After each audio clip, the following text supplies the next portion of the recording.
Hi friends, one India ಕನ್ನಡಗೆ ಸ್ವಾಗತ. ನಾನು ಶ್ರೀರಕ್ಷಾ ರಘುರಾಮ್. ಸ್ನೇಹಿತರೆ, ಈ ಬಾರಿ ರಾಷ್ಟ್ರೀಯ ಬಿಜೆಪಿಗೆ ಹೊಸ ಸಾರಥಿಯ ಆಯ್ಕೆ ಆಗಲಿಕ್ಕಿದೆ. ಹಾಗಾದರೆ ಯಾರಾಗ್ತಾರೆ ಬಿಜೆಪಿಯ ಹೊಸ ಸಾರಥಿ? ಮೋದಿ, ಅಮಿತ್ ಶಾ ಬಳಿಕ ಬಿಜೆಪಿಯ ಟಾಪ್ ಲೀಡರ್ ಆಗಿ ಯಾರು ಆಯ್ಕೆ ಆಗ್ತಾರೆ? ಯಾರೆಲ್ಲ ರೇಸ್ನಲ್ಲಿದ್ದಾರೆ? ಈ ಬಾರಿ ಏನಾದರೂ ಬಿಜೆಪಿಯ ಹೊಸ ಸಾರಥಿಯಾಗಿ ಮಹಿಳೆಯರು ಆಯ್ಕೆ ಆಗ್ತಾರಾ? ಬಿಜೆಪಿ ಮಹಿಳೆಯ ಕೈಗೆ ಬಿಜೆಪಿಯ ನೊಗದ ಅಧಿಕಾರವನ್ನು ಕೊಡ್ತಾರಾ? ಇದೆಲ್ಲವನ್ನ ಕೂಡ ನೋಡೋಣ. ಸ್ನೇಹಿತರೆ, ಕೇಂದ್ರದಲ್ಲಿ ಆಡಳಿತದಲ್ಲಿರುವಂತಹ ಭಾರತೀಯ ಜನತಾ ಪಕ್ಷ ಅಂದರೆ ಬಿಜೆಪಿಗೆ ಹೊಸ ಸಾರಥಿ ಯಾರಾಗ್ತಾರೆ? ಹೊಸ ಸಾರಥಿಯ ಆಯ್ಕೆ ಹೇಗಾಗುತ್ತೆ, ಯಾವಾಗ ಆಗುತ್ತೆ ಅನ್ನುವಂತಹ ಪ್ರಶ್ನೆಗಳು ಇದೀಗ ಓಡಾಡ್ತಾ ಇದೆ. ಆದರೆ ಈಗಾಗಲೇ ಆಯ್ಕೆ ಪ್ರಕ್ರಿಯೆಗಳು ಆರಂಭವಾಗಿದ್ದು ಬಿಜೆಪಿಯ ರಾಷ್ಟ್ರೀಯ ಅಧ್ಯಕ್ಷರು ಯಾರಾಗ್ತಾರೆ ಅನ್ನುವಂತಹ ಪ್ರಶ್ನೆಗೆ ನಿಮಗೆ ಮಾರ್ಚ್ 15-16 ಒಳಗೆ ಉತ್ತರ ಸಿಗುತ್ತೆ ಅಂತ ಹೇಳಬಹುದು. ಇನ್ನು ಬಿಜೆಪಿಯ ರಾಷ್ಟ್ರೀಯ ಅಧ್ಯಕ್ಷರ ಚುನಾವಣೆ ನಡಿಬೇಕಾದ್ರೆ ಕೆಲವೊಂದು ರೂಲ್ಸ್ ಆ್ಯಂಡ್ ರೆಗ್ಯುಲೇಷನ್ಗಳು ಇದೆ. ಅದು ಏನು ಅಂತ ನೋಡೋದಾದರೆ, 50% ರಾಜ್ಯಗಳಲ್ಲಿ ಪಕ್ಷದ ಸಾಂಸ್ಥಿಕ ಚುನಾವಣೆಗಳು ಪೂರ್ಣಗೊಳ್ಳುವುದು ತುಂಬ ಇಂಪಾರ್ಟೆಂಟ್ ಆಗುತ್ತೆ. ಇನ್ನು ಅದಕ್ಕೂ ಮೊದಲು ಬೂತ್ ಹಾಗೆ ಮಂಡಲ ಮತ್ತು ಜಿಲ್ಲಾ ಮಟ್ಟದ ಚುನಾವಣೆಗಳು ನಡೀತವೆ. ಈಗ ಸದ್ಯಕ್ಕೆ ನೋಡೋದಾದರೆ 36 ರಾಜ್ಯಗಳ ಅಂದರೆ 28 ರಾಜ್ಯ ಹಾಗೆ 8 ಕೇಂದ್ರಾಡಳಿತ ಪ್ರದೇಶ, ಈ ಪೈಕಿ ಎಷ್ಟು ರಾಜ್ಯಗಳಲ್ಲಿ ಚುನಾವಣೆ ಆಗಿದೆ ಅನ್ನೋದನ್ನು ನೋಡಿದ್ರೆ 12 ರಾಜ್ಯಗಳಲ್ಲಿ ಚುನಾವಣೆಗಳು ಪೂರ್ಣಗೊಂಡಿದೆ. ಅಂದರೆ ಘಟಕ ಮುಖ್ಯಸ್ಥರ ಚುನಾವಣೆಗಳು ಕನಿಷ್ಠ 6 ರಾಜ್ಯಗಳಲ್ಲಿ ನಡೀಬೇಕಾಗಿದೆ. ಹೀಗಾಗಿ ಪಕ್ಷ ಈ ಪ್ರಕ್ರಿಯೆಯನ್ನು ಅತ್ಯಂತ ಶೀಘ್ರವಾಗಿ ಪೂರ್ಣಗೊಳಿಸಲಿಕ್ಕೆ ಪ್ರಯತ್ನಿಸ್ತಾ ಇದೆ. ಇನ್ನು ವಿಶೇಷವಾಗಿ ಮುಂದಿನ ವರ್ಷ ವಿಧಾನಸಭಾ ಚುನಾವಣೆ ನಡೆಯಲಿರುವಂತಹ ಅಂದರೆ 2026ರಲ್ಲಿ ತಮಿಳುನಾಡು, ಪಶ್ಚಿಮ ಬಂಗಾಳ, ಉತ್ತರ ಪ್ರದೇಶ, ಅಸ್ಸಾಂ ಮತ್ತು ಗುಜರಾತ್ ರಾಜ್ಯಗಳಲ್ಲಿ. ಇನ್ನು ಈ ವರ್ಷದ ಕೊನೆಯಲ್ಲಿ ಬಿಹಾರದಲ್ಲಿ ಚುನಾವಣೆ ನಡೀಲಿಕ್ಕಿದೆ. ಅಲ್ಲಿ ಯಾವುದೇ ಬದಲಾವಣೆ ಇರೋದಿಲ್ಲ. ಆದರೆ ಈಗಿನ ಲೆಕ್ಕಾಚಾರದ ಪ್ರಕಾರ ಮಾರ್ಚ್ 15 ಒಳಗೆ ಬಿಜೆಪಿಯ ಹೊಸ ರಾಷ್ಟ್ರೀಯ ಅಧ್ಯಕ್ಷರ ಹೆಸರು ಘೋಷಣೆಯಾಗಬಹುದು ಅಂತ ಹೇಳಿಬಿಟ್ಟು ಪಕ್ಷದ ಮೂಲಗಳು ತಿಳಿಸಿವೆ.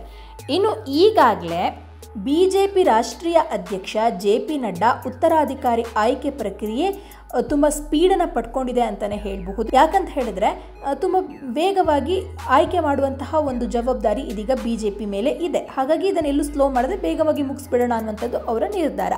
ಆದರೆ ಆಗಲೇ ಹೇಳಿದಂತೆ ಈ ಬಾರಿ ಮಹಿಳೆಯರ ಕೈಗೆ ಬಿಜೆಪಿಯ ಸಾರಥ್ಯ ಸಿಗುವ ಸಾಧ್ಯತೆಗಳು ಇವೆ ಅನ್ನುವಂತಹ ಒಂದು ಮಾಹಿತಿ ಹೊರಗೆ ಬರ್ತಾ ಇದೆ. ಸ್ನೇಹಿತರೆ, ಇನ್ನೊಂದು ವಿಷಯ ಏನು ಅಂತ ಅಂದರೆ, ಕರ್ನಾಟಕದಲ್ಲೂ ಕೂಡ ಹೊಸ ರಾಜ್ಯಾಧ್ಯಕ್ಷರ ನೇಮಕವಾಗುವಂತಹ ನಿರೀಕ್ಷೆ ಇದೆ.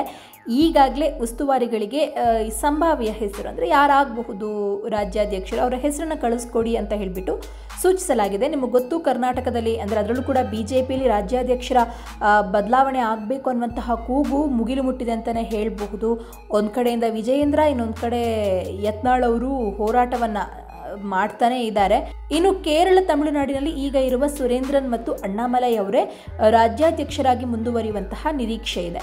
ಇನ್ನು ಕರ್ನಾಟಕದಲ್ಲಿಯೂ ಕೂಡ BY ವಿಜಯೇಂದ್ರ ಅವರನ್ನೇ ಸ್ಟೇಟ್ ಪ್ರೆಸಿಡೆಂಟ್ ಆಗಿ ಮುಂದುವರಿಸಬಹುದು ಅಂತ ಹೇಳಲಾಗ್ತಾ ಇದೆ. ಯಾವುದೇ ಬದಲಾವಣೆ ಮಾಡಲ್ಲ ಅಂತ, ಆದರೆ ಯತ್ನಾಳ್ ಬಣ ಬದಲಾವಣೆ ಮಾಡಬೇಕು ಅಂತ ಹೇಳ್ತಾ ಇದೆ. ಹಾಗಾಗಿ ಇದೆಲ್ಲ ಮುಗಿದ ಬಳಿಕ ಬಿಜೆಪಿಯ ರಾಷ್ಟ್ರೀಯ ಅಧ್ಯಕ್ಷರ ನೇಮಕವಾಗುತ್ತೆ ಅಂತಲೂ ಹೇಳಲಾಗ್ತಾ ಇದೆ.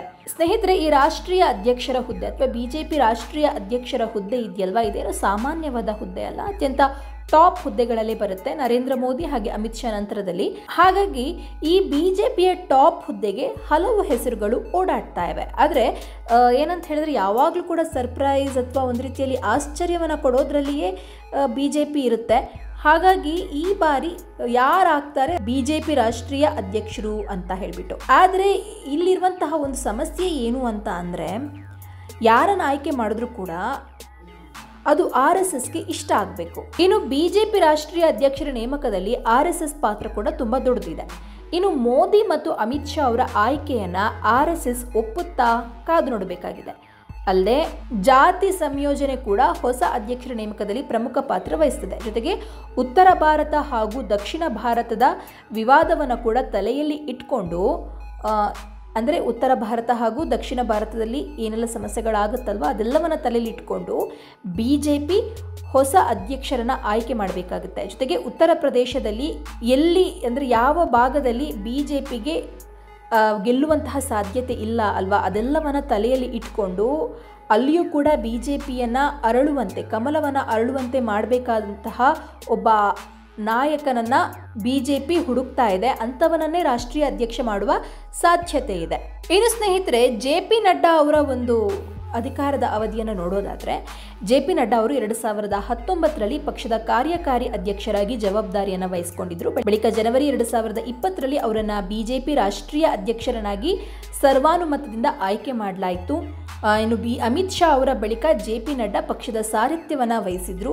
ಲೋಕಸಭಾ ಚುನಾವಣೆಯನ್ನು ಗಮನದಲ್ಲಿ ಇಟ್ಕೊಂಡು ಅವರ ಅಧಿಕಾರದ ಅವಧಿಯನ್ನು ಜೂನ್ 2024ರವರೆಗೆ ವಿಸ್ತರಿಸಲಾಗಿತ್ತು. ಇನ್ನು ಡಿಸೆಂಬರ್ 2024ರ ಒಳಗೆ ಹೊಸ ಅಧ್ಯಕ್ಷರ ನೇಮಕವಾಗಬೇಕಾಗಿತ್ತು. ಆದರೆ ಬೇರೆ ಬೇರೆ ಕಾರಣಗಳಿಂದ ಇಲ್ಲಿಯವರೆಗೂ ಕೂಡ ಮುಂದೂಡಲಾಗಿದೆ. ಇನ್ನು JP ನಡ್ಡಾ ರಾಜ್ಯಸಭಾ ಸದಸ್ಯರಾಗಿದ್ದು ಕೇಂದ್ರ ಆರೋಗ್ಯ ಸಚಿವರಾಗಿ ಕೂಡ ಕೆಲಸವನ್ನು ಮಾಡ್ತಾ ಇದ್ದಾರೆ. ಈ ಹಿನ್ನೆಲೆಯಲ್ಲಿ ಹೊಸ ಅಧ್ಯಕ್ಷರ ನೇಮಕ BJPಗೆ ಅವಶ್ಯಕತೆ ಇದೆ. ಇನ್ನು BJPಯ ಈ ಒಂದು ರಾಷ್ಟ್ರೀಯ ಅಧ್ಯಕ್ಷ ಆಗಬೇಕು ಅನ್ನುವಂತಹ ರೇಸ್ನಲ್ಲಿ ಯಾರೆಲ್ಲ ಇದ್ದಾರೆ ಅಂತ ನೋಡೋದಾದ್ರೆ JP ನಡ್ಡಾ ಅವರ ಉತ್ತರಾಧಿಕಾರಿ ಅಥವಾ JP ನಡ್ಡಾ ನಂತರದಲ್ಲಿ ಇವರೇ ರಾಷ್ಟ್ರೀಯ ಅಧ್ಯಕ್ಷರಾಗಬೇಕು ಅಂತ RSS ಅಂದುಕೊಂಡದ್ದು. ಹಾಗೆ RSSನ ಮೊದಲ ಆಯ್ಕೆ ಅಂತಂದರೆ ಮಧ್ಯಪ್ರದೇಶದ ಮಾಜಿ ಮುಖ್ಯಮಂತ್ರಿ ಶಿವರಾಜ್ ಸಿಂಗ್ ಚೌಹಾಣ್ ಆಗಿದ್ದರು. ಇನ್ನು ಮಧ್ಯಪ್ರದೇಶದಲ್ಲಿ ಇವರು ಮುಖ್ಯಮಂತ್ರಿಯಾಗಿ ಅನೇಕ ಉತ್ತಮ ಕೆಲಸಗಳನ್ನು ಮಾಡಿದ್ದಾರೆ. ಸಂಘಟನೆಯಲ್ಲಿ ಶಿವರಾಜ್ ಸಿಂಗ್ ಚೌಹಾಣ್ ತುಂಬ ಹುಷಾರ್ ಅಂತಲೇ ಹೇಳಬಹುದು. OBCಯಲ್ಲಿ ಇವರು ಗುರುತಿಸಿಕೊಂಡಿದ್ದಾರೆ ಕೂಡ ಹೌದು. ಇನ್ನು ದೇವೇಂದ್ರ ಫಡ್ನವೀಸ್ ಅವರ ಹೆಸರು ಕೂಡ ಕೇಳಿ ಬರ್ತಾ ಇದೆ. ಆದರೆ ಅವರು ಮಹಾರಾಷ್ಟ್ರದ CM ಆದ ನಂತರದಲ್ಲಿ ಈ ಸಾಧ್ಯತೆ ಕಡಿಮೆ ಆಯಿತು. ಇನ್ನು ಸುನಿಲ್ ಬನ್ಸಾಲ್ ಅವರ ಹೆಸರು ಕೂಡ BJP ರಾಷ್ಟ್ರೀಯ ಅಧ್ಯಕ್ಷ ಸ್ಥಾನಕ್ಕೆ ಕೇಳಿ ಬರ್ತಾ ಇದೆ.